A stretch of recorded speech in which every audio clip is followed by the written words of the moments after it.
look, I don't think that the worst things that are said are true, but like, you don't get in this situation that we got in if you like if you make all the right decisions. Like, if if I'd been more careful, there's a billion things I could have done. There was something about a backdoor that allowed you to execute commands that could alter the company's financial records without alerting others that this was put in place. I think that was a Reuters article, which made it seem like you secretly were moving money in the background.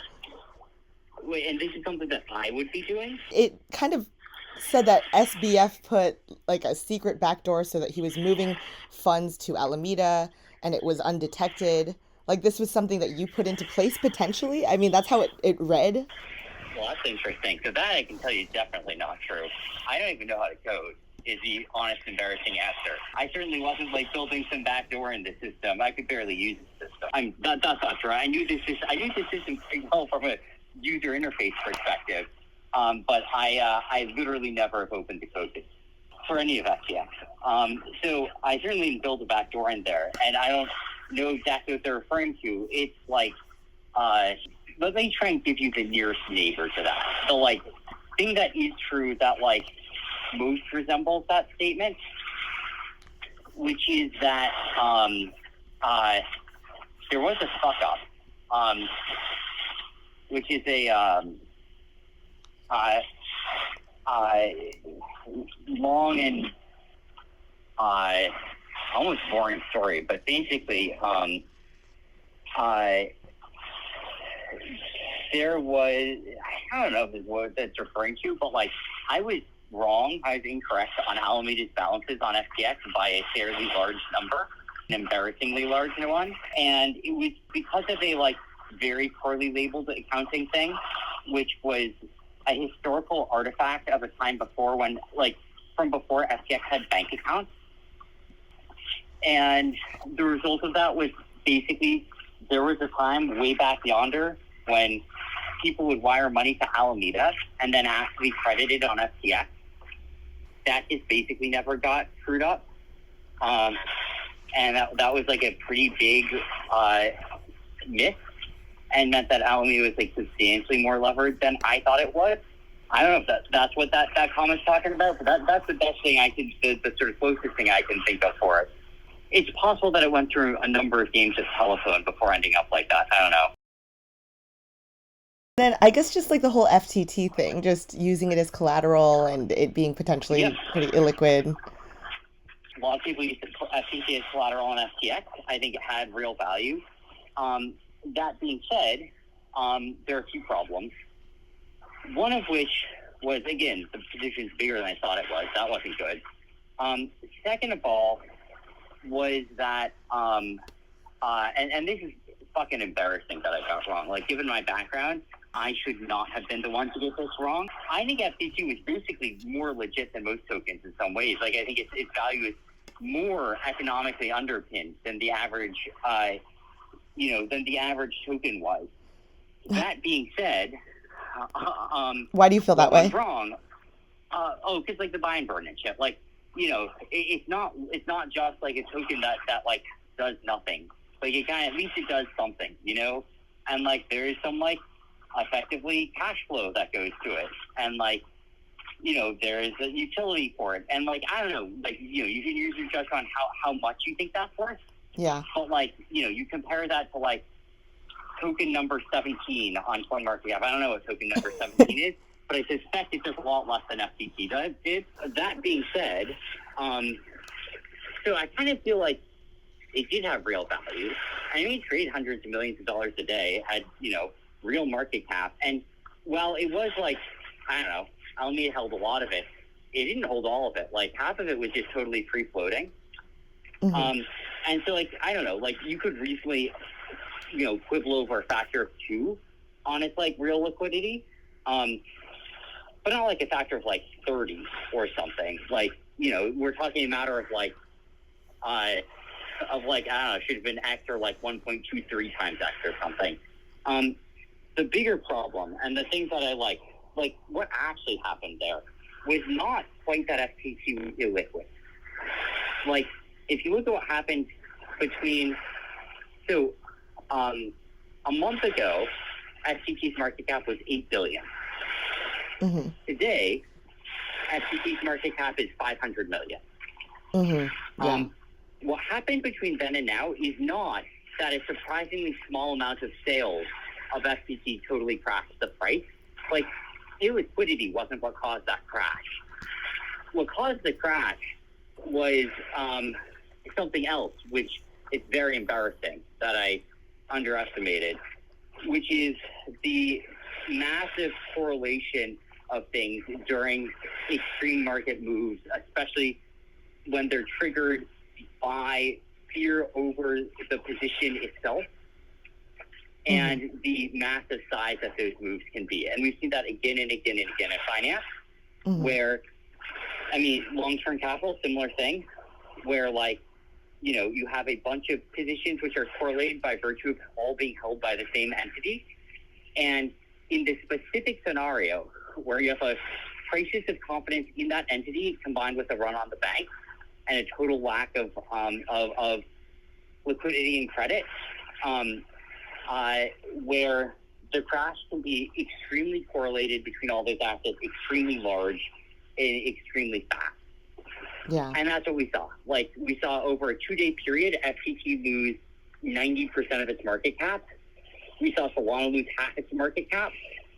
And, like, Solana, that was a real token. And, it, like, to be clear, I don't think Alameda was selling Solana or FTT during this period. Like, this wasn't, like, the impact of a margin call. This was fear.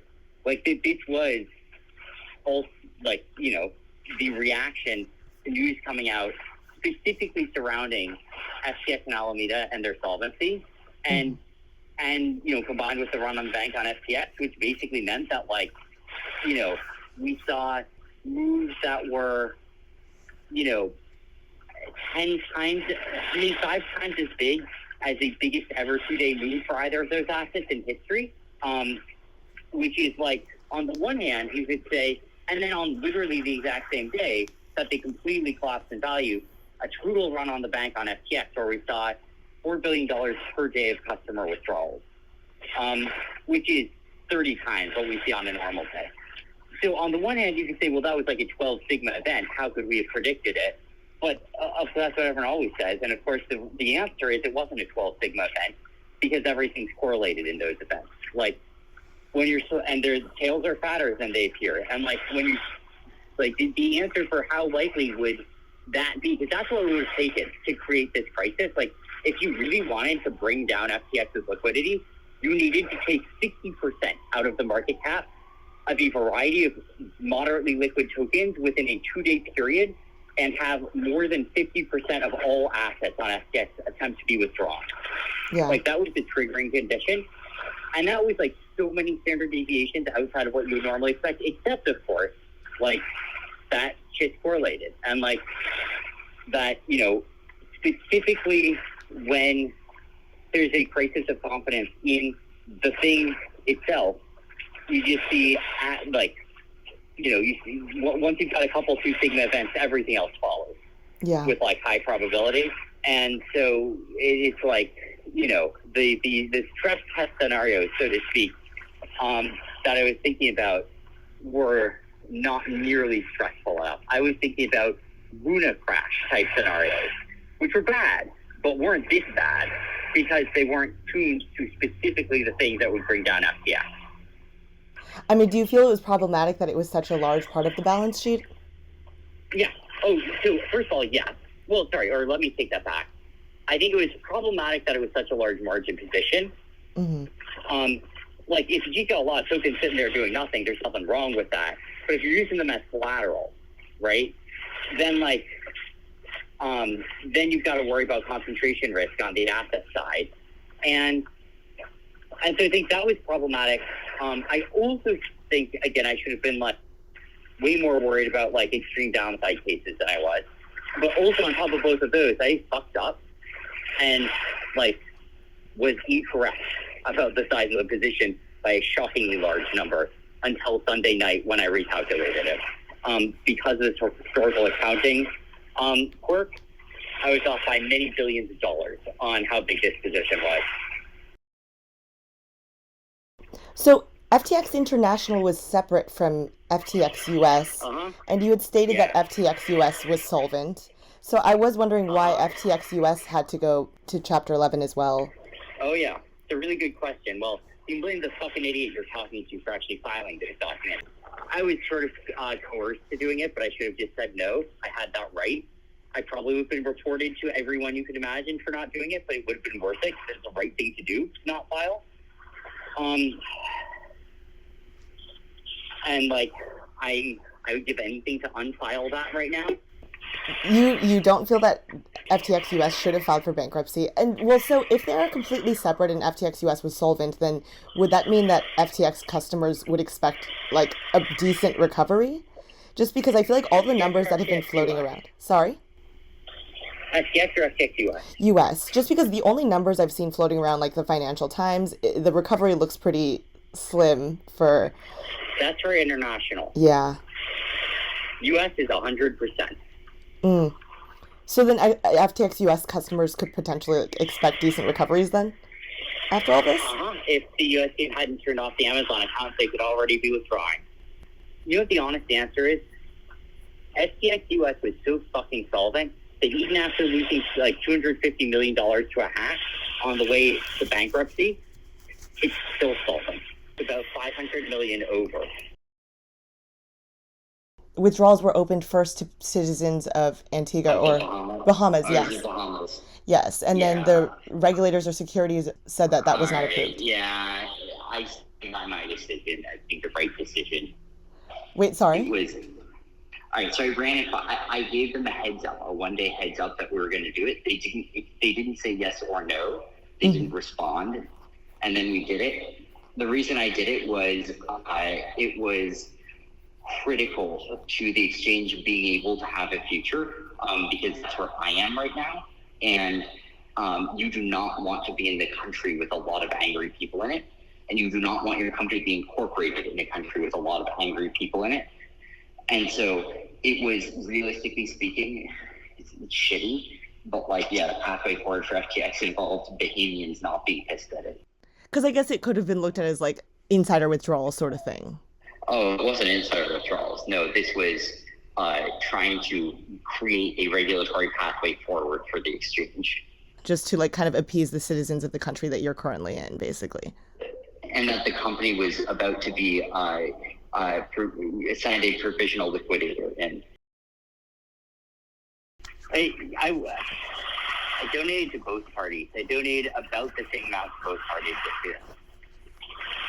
That was not generally known because despite Citizens United being literally the highest profile Supreme Court case of the decade and the thing everyone talks about when they talk about campaign finance, for some reason, in practice, no one can possibly fathom the idea that someone in practice actually gave dark. So, I don't know, all my Republican donations were dark. People won't see them. And the reason was not for regulatory reasons. It's because reporters freak the fuck out if you donate to a Republican. They're all super liberal and didn't want to have that fight. So I just made all the Republican ones dark. But I was, whatever, second or third biggest Republican donor this year as well. But also it's all for the primaries. They didn't give anything in general elections. They don't give a shit about general elections. It's not what matters. Like, it's the primaries where you have good candidates against bad candidates. The Ukraine one, I wish I could have pulled that off. I wish. I didn't fully understand the goal of it. I was helping Ukraine launder funds for the Democratic Party. I don't know why Ukraine's laundering funds for the Democratic Party. I don't know why they would. I don't know how they would. I don't know which funds they're laundering. I couldn't even tell what direction it was in. But I wish I was part of an international conspiracy that interesting. I don't know exactly who, because they shut off all access to the systems when it's halfway through exploring it.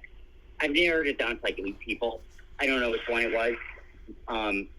But I have a pretty decent sense. I think it is, again, either it was an ex-employee or someone installed malware on an ex-employee's computer. And I don't know for sure which of those it is, and I don't know for sure which one it is, because access is totally shut down right now, because it would be dangerous to allow people to query data. chewed me the fuck out for that one. You know, the first thing they said after that was, they said, Sam, you have only one thing to tell you. You have to promise that you never, ever, ever say you fucked up again. I told them to go fuck themselves. I don't think they know what they're talking. I mean, whatever. They know what they're talking about in an extremely narrow domain of litigation. They don't understand the broader context of the world. Like, if you're a complete dick about everything, even if it narrowly avoids making moderately embarrassing statements, it's not helping anything. I don't even know why you're talking to me. It's not like I'm some big reporter or something like that. Yeah, I don't know. Like, at the end of the day, I've started to trust my gut a little bit on things like this, and I don't necessarily always have a fully fleshed out reason for why, but there's some intuition that generated it, and if I had to unpack it in this case, I think it would be some combination of you were interested, you were, like, not sure what had happened, but you cared what had happened. And, like, there's no point in talking to someone who doesn't care what actually happened, because I'm like, how are you going to, like, have any impact from doing that? You're someone who, like, some people listen to, and, like, and I think, like, you were not just going to be, like, an obvious, like, shill for me or anything. Like, you sort of, like, because of the Mishinsky thing, like, I think I don't know, it just sort of felt to me like, I don't know, here's someone who, like, will approach this from at least a somewhat neutral and interested vantage point. And, you know, and who isn't, I guess the other thing, the other piece of it was, in addition to that, there are a lot of people who are kind of approaching it, they're reporters who are doing that, who are approaching it from a sort of neutral vantage point.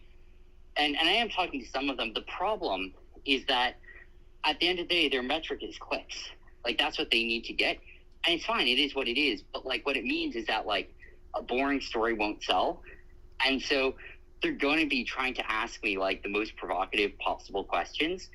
And, you know, it's whatever, it is what it is. But, like, it is a little bit of a perversion on sort of what's going on.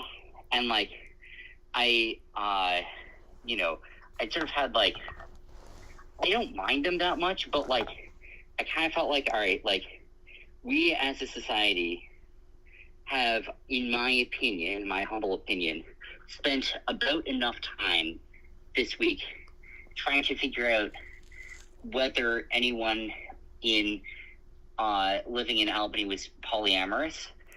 And I sort of, like, I don't know, I feel like I've answered that question a lot, and the answer is too boring for people to, like, believe. And so they just, like, keep coming at it from different angles. And I was sort of, like, not in desperate need of, like, that approach. It's interesting. It's interesting how much everything matters, and how everything matters, including the things that, like, the obvious things matter an enormous amount, but so do the non-obvious things too. You know, there's, like, this whole long saga of it, and then there's, like, a dumb fucking account that we labeled confusingly 4 years ago, and that was, like, 2/3 of the whole saga. Mm-hmm. And by numbers, and, like, then the saga ends, and I honest to God believe if I hadn't filed for bankruptcy, all users would be whole and withdrawals would be on FTX right now. And not just US, international as well. And I might still get there. We'll see. I don't know. It might happen, it might not. But 8 fucking minutes after I filed for bankruptcy, $4 billion more came in of liquidity. Are you able to add it to the estate?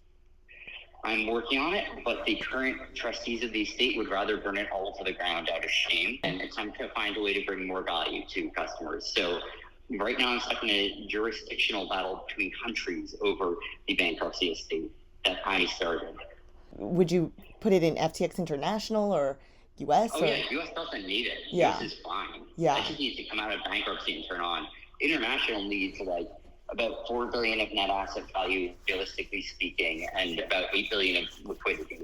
And these are big numbers, but they're not insurmountable numbers. And if that was the only blocker, I would be there right now. And Right now, the hardest piece of this is actually just like undoing other random bits of damage that have happened to be able to get us to the point where we can address the fundamental underlying problem, which at this point I've like already 2/3 solved.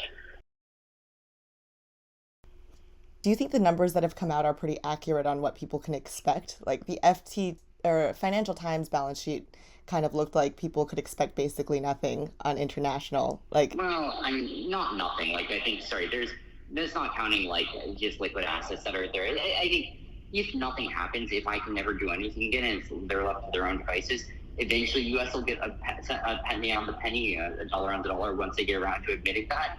And international will get, I don't know, 20, 25 cents on the dollar. So I don't know exactly what, something like that.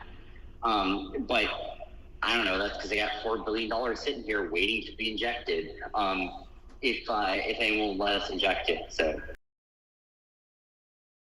well, then, so are you kind of hopeful that FTX US or FTX International can just like turn back on at some point? Because obviously, Chapter 11 is restructuring, so you technically could restructure and reopen in the future. Is that your goal?